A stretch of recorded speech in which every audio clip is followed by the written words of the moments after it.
Corona के cases बहुत ज़्यादा बढ़ रहे हैं, जिसको लेके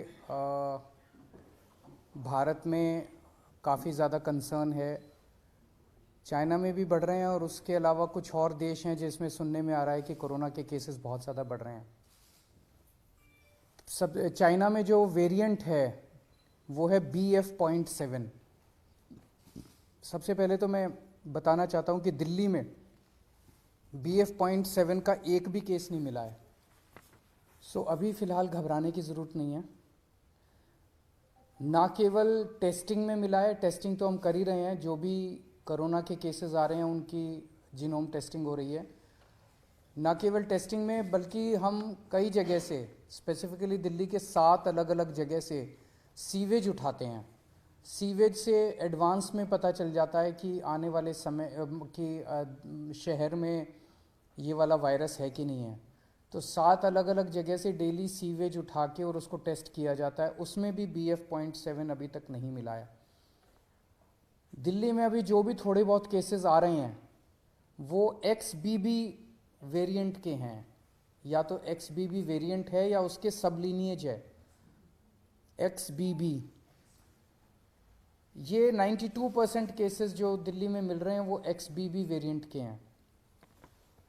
अभी तक फ़िलहाल कोई भी घबराने की ज़रूरत नहीं है। दिल्ली के लोगों को मैं आश्वासन देना चाहता हूँ कि फ़िलहाल कोई भी घबराने की ज़रूरत नहीं है। और बाई चांस, भगवान ना करे कि दोबारा कोरोना फैले, लेकिन बाई चांस अगर फैलता है तो हम अपनी तरफ से पूरी तैयारी के साथ हैं। आपकी सरकार पूरी तैयारी किए हुए है।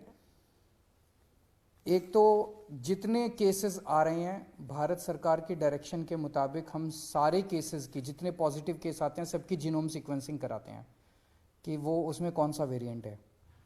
दूसरा, हमारी आज दिल्ली में लगभग 2,500 केसेस की टोटल टेस्टिंग होती है डेली।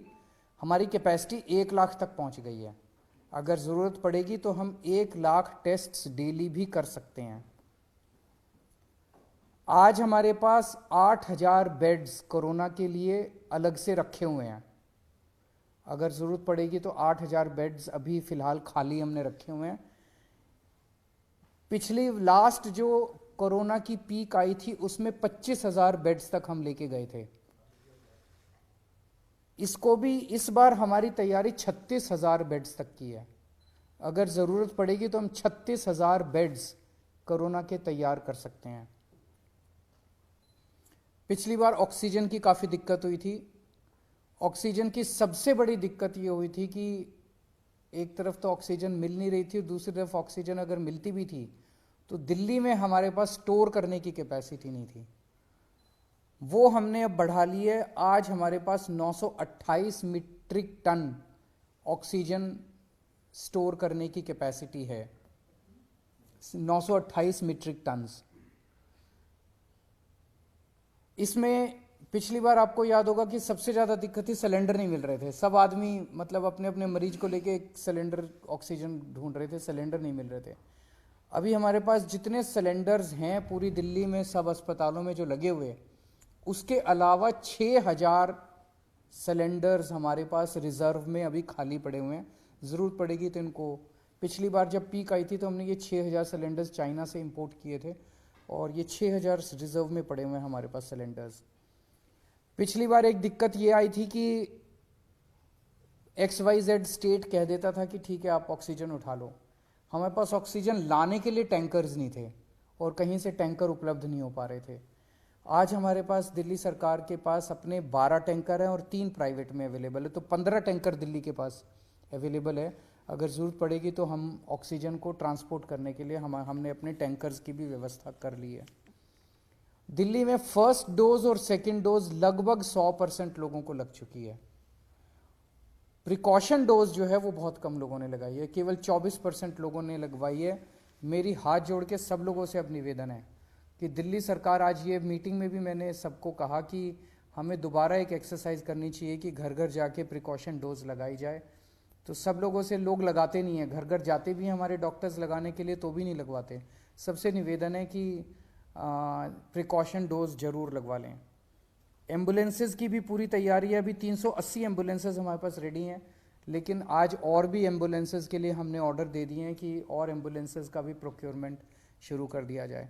तो मोटे मोटे तौर पे हम तैयार हैं, और भगवान ना करे कि कोरोना फैले, दिल्ली में कोरोना आए, भारत में कोरोना आए, लोग सुरक्षित रहें, स्वस्थ रहें, ऐसी भगवान से प्रार्थना है। सर, मास्क मैंडेटरी करने का कुछ वो है कि प्राइमरी सबसे पहले बचने का तरीका यही माना जाता है? हम केंद्र सरकार के उस पे निर्देश पे वेट कर रहे हैं, क्योंकि सबसे ज़्यादा नॉलेज इस टाइम और एक्सपर्टीज़ केंद्र सरकार के पास है। कितना हमें तैयारी करने की ज़रूरत है, कितनी वो, तो केंद्र सरकार जैसे जैसे आदेश देगी हम उन आदेशों का पालन करेंगे। कई सारे स्टेट एयरपोर्ट पर जो है वहां पर रैंडम सैंपलिंग कर रहे हैं। आईजीआई पर क्या आपने ऑर्डर किया है रैंडम सैंपलिंग जो अभी से शुरू हो, खासकर जो बाहर से आ रहे हैं, चाइना से ट्रांजिट रूट लेकर के आ रहे हैं? मेरे ख्याल से उसके बारे में भी केंद्र सरकार ऑर्डर निकालेगा। जो दिल्ली का जो इंटरनेशनल एयरपोर्ट है उसके ऊपर कितनी सैंपलिंग होनी चाहिए, जो जो केंद्र कहेगा उसके हिसाब से मैन पावर और मटेरियल प्रोवाइड करना हमारी जिम्मेदारी है। स्कूल्स को लेके बहुत बड़ा कंसर्न होगा, क्योंकि जो बच्चे हैं उनके वैक्सीन को लेके अभी भी क्लैरिटी नहीं है, बहुत ज्यादा कवरेज नहीं है। वैक्सीन जैसे मैंने बताया कि फर्स्ट डोज और सेकंड डोज 100% लग चुकी है सभी एज ग्रुप्स में और सभी कैटेगरीज में। जांच का दायरा भी बढ़ाया जाएगा? जांच का दायरा भी बढ़ाया जाएगा। जितने जैसे ये सार्स वाले केसेस आ रहे हैं, जितने भी सांस के केसेस हैं, उन सारे केसेस में 100% केसेस में अब हम कंपलसरी जांच कर रहे हैं RT-PCR की। Thank you.